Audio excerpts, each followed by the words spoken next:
السلام عليكم ورحمة الله تعالى وبركاته. بسم الله والحمد لله والصلاة والسلام على أشرف المرسلين وعلى آله وصحبه أجمعين أما بعد. ബഹുമാനാദരവ് നിറഞ്ഞ ഉസ്താദുമാർ, പ്രിയം നിറഞ്ഞ വിദ്യാർത്ഥി സുഹൃത്തുക്കളെ, 1890 ഇന്ത്യയിൽ ജാതീയത കൊടുമ്പിരി കൊള്ളുന്ന കാലം.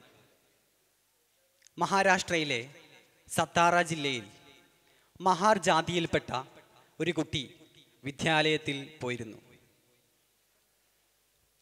ദളിത് വിഭാഗത്തിൽപ്പെട്ട ഒരു ജാതിയാണ് മഹാർ.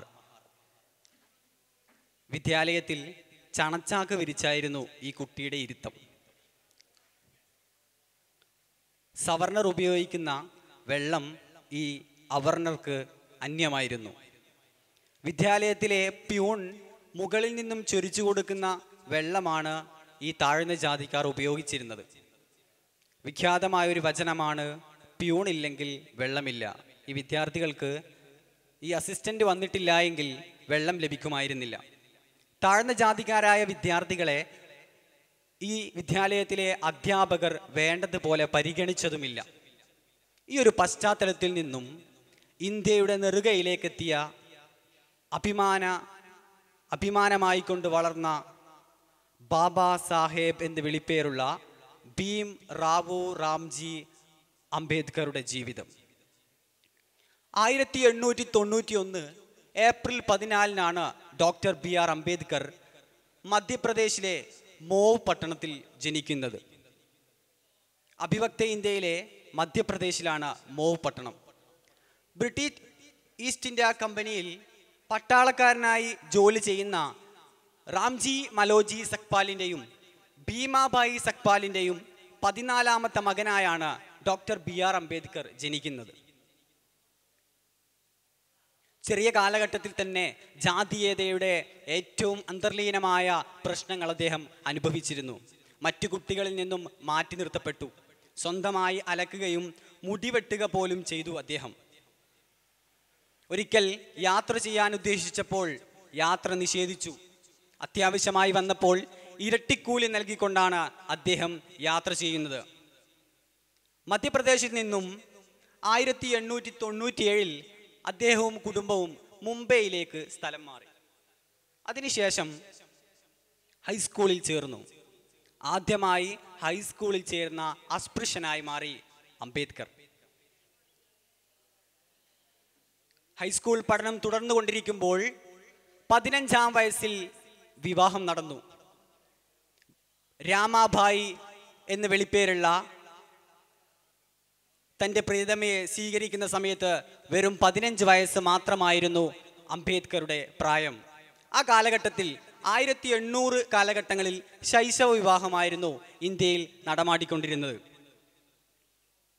തുടർന്ന് 1907 അദ്ദേഹം മെട്രിക്കുലേഷൻ പാസ്സാവുകയാണ്. ബോംബെയിലെ എൻഫിൻസ്റ്റൺ കോളേജിൽ അദ്ദേഹം തുടർ പഠനത്തിനായി ചേർന്നു. ഇദ്ദേഹത്തിൻ്റെ 4ാം ക്ലാസ് ജീവിതത്തിൽ ഇംഗ്ലീഷ് പരീക്ഷയിൽ പാസ്സായ സമയത്ത് തൻ്റെ സമുദായത്തിൽപ്പെട്ട ആളുകൾ അദ്ദേഹത്തിന് വലിയൊരു അനുമോദന സദസ്സ് സംഘടിപ്പിക്കുകയാണ്.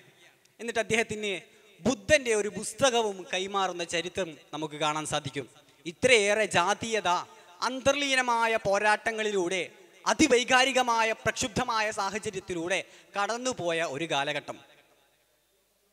1912 ബിരുദ പഠനം സാമ്പത്തിക ശാസ്ത്രത്തിലും പൊളിറ്റിക്സിലും അദ്ദേഹം ബിരുദം നേടി. ബിരുദാനന്തര പഠനത്തിനായി ബറോഡ സ്റ്റേറ്റിൻ്റെ ഒരു സ്കോളർഷിപ്പ് അദ്ദേഹത്തിന് ലഭിക്കുകയാണ്. തുടർന്ന് ന്യൂയോർക്കിലെ കൊളംബിയ യൂണിവേഴ്സിറ്റിയിലേക്ക് ബിരുദാനന്തര ബിരുദ പഠനത്തിനായി അദ്ദേഹം പോകുന്നു. അസ്പൃശ്യനായിട്ടുള്ള ജീവിതം, തൻ്റെ ജീവിതവും തൻ്റെ സുഹൃത്തുക്കളുടെ ജീവിതവും കൃത്യമായ ജീവിതാനുഭവങ്ങൾ ഉണ്ടായിരുന്നതിനാൽ തന്നെ അദ്ദേഹത്തിന് തൊട്ടുകൂടായ്മക്കെതിരെ പ്രവർത്തിക്കാൻ തക്കമായ ജീവിതാനുഭവങ്ങൾ ഉള്ളതുകൊണ്ട് തന്നെ അദ്ദേഹം 1927 സജീവമായ രാഷ്ട്രീയ പ്രവർത്തനത്തിലേക്ക് അദ്ദേഹം മുതിരുകയാണ്. അങ്ങനെ ഒരു മഹാദിൻ സത്യാഗ്രഹം അദ്ദേഹം നയിക്കുകയാണ്. തൻ്റെ ജാതിയിൽപ്പെട്ട അല്ലെങ്കിൽ അവർണ വിഭാഗത്തിന് കുടിവെള്ളം നിഷേധിച്ചതുമായി ബന്ധപ്പെട്ട് അദ്ദേഹം സത്യാഗ്രഹത്തിൽ ഏർപ്പെടുകയാണ് 1926 കാലഘട്ടം. തുടർന്ന് 1947 അദ്ദേഹം ഇന്ത്യയിലെ